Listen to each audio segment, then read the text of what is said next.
Hello बच्चों, let's read a given question. The question says three disks A, B and C having radii 2 meter, 4 meter and 6 meter respectively are coated with carbon black on their outer surface.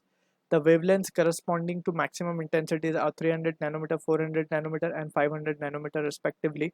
The power radiated by them are QA, QB and QC respectively. Option A given है QA is maximum, option B QB is maximum, option C QC is maximum, option D QA equals to QB equals to QC.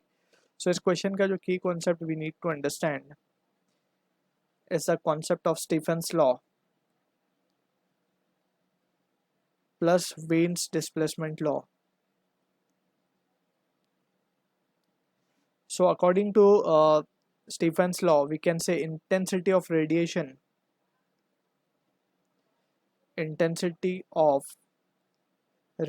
by a perfectly black body is directly proportional to the fourth temperature of the body. ठीक है ना, absolute fourth temperature of the body.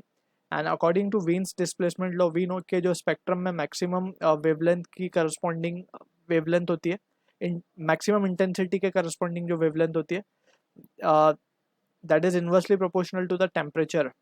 ठीक है ना. So this is how we write the constant over here where b is the Wien's constant. ठीक है, and यहाँ पे it is i e Wien's law. ठीक. सो फ्रॉम द सिचुएशन, अब थोड़ा सा अगर हम इंटेंसिटी की बात करें, सो intensity is nothing but it is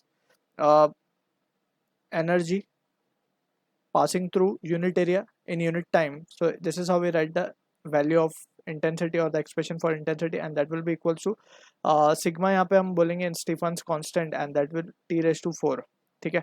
अब यहाँ से अगर हम e by t को देखें, so it will be representing the power and power को हम यहाँ से q से denote कर रहे हैं, so it will be sigma a t raised to 4.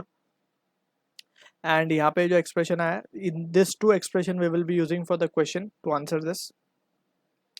सो यहाँ पे सबसे पहले हमें 3 डिस्क गिवन है, तीनों के रेडियाई गिवन है और ये आउटर सरफेस इनका ब्लैक से कवर है. बेसिकली ब्लैक बॉडी की बात हो रही है यहाँ पे. सो हमें वेवलेंथ गिवन है correspondingly, so we can check the values further. अब यहाँ से हम देख सकते हैं कि अगर हम टी ए की बात करें, सो टी ए को हम क्या लिख सकते हैं, it will be B upon इसके करस्पॉन्डिंग जो वेवलेंथ है 300 नैनोमीटर, राइट. टीबी की अगर हम बात करें, सो टीबी को हम क्या लिख सकते हैं, it will be B upon 400, right. And C की बात करें, so it will can be written as C B upon B is Wien's constant over here, B upon 500 nanometres. ठीक है. तो हमें टी ए, टी बी और T C की value मिल गई, राइट. अब हमें finally we are interested in calculating के कौन सा मैक्सिमम है, क्यू ए, क्यू बी या क्यू सी. सो अगर हम बात करें क्यू ए की, सो क्यू ए को हम लिख सकते हैं sigma.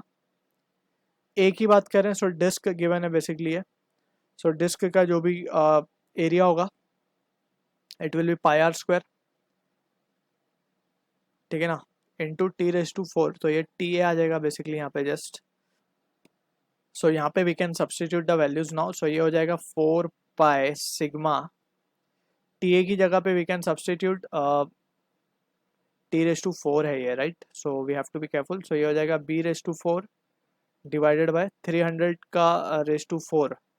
So 3 3 9 9 81 and it will be, हम इसको पहले ही 300 को नैनोमीटर से मीटर में कन्वर्ट कर लेते हैं. So it will be 3 into 10 raise to -7, फिर उसको रेज टू 4 करेंगे तो ये हो जाएगा 81 into 10 raise to minus of -7 था 4 7 -7 और 4 -28. सो इस तरीके से you can we have the value of this. अब इसको यहाँ पे हम देख सकते हैं, b जो है, b एक कांस्टेंट वैल्यू है, दैट इज वीन्स कांस्टेंट्स की वैल्यू है 2.89 10 raise to -3 and sigma is again a constant. तो हम b रेज टू 4 सिग्मा को एक नया कांस्टेंट बोल देते हैं, let's say c.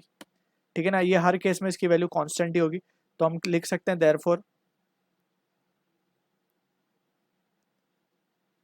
therefore we can write QA will be equals to, ये हो जाएगा हमारे पास 4 पाई अपॉन दिस वैल्यू को जस्ट हमें सॉल्व करना होगा. सो 4 pi is 12.56 divided by 81 will 0.16 and ये हो जाएगा 10 रेज टू 28 ऊपर आ जाएगा ये. ठीक है ना. So this is the value of into C भी मल्टीप्लाई करेंगे and it will be in watt, ठीक है।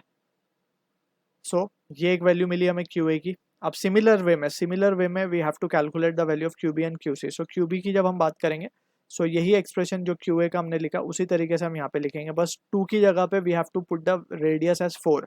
सो ये आएगा वैल्यू हमारे पास 4 का स्क्वायर मीन 16 पाई सिग्मा, और ये वैल्यू आ जाएगी। अब टी बी रेस टू 4 रखना होगा हमें, so it will be b raise to 4 divided by 4 fourth 16, 16 fourth 64, 64 fourth, तो ये हो जाएगा 256 इंटू 10⁻²8।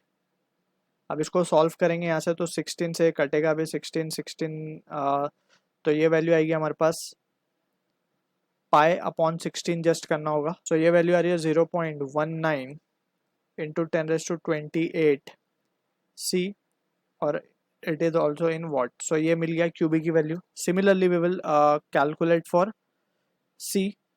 सो सी के लिए हम लिखेंगे Q C will be equals to, ये वैल्यू आ जाएगी हमारे पास 36 पाई, 6 का square 36 pi sigma B raise to 4 divided by 5 5 25, 25 5 125, 125 5 625 into 10⁻²8।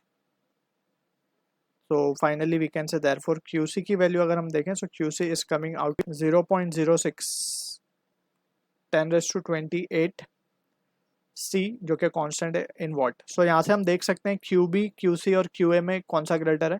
therefore we can say QB is having the maximum value, QB की वैल्यू मैक्सिमम है, so option B will be the answer for this. So I hope you understood the solution. All the best.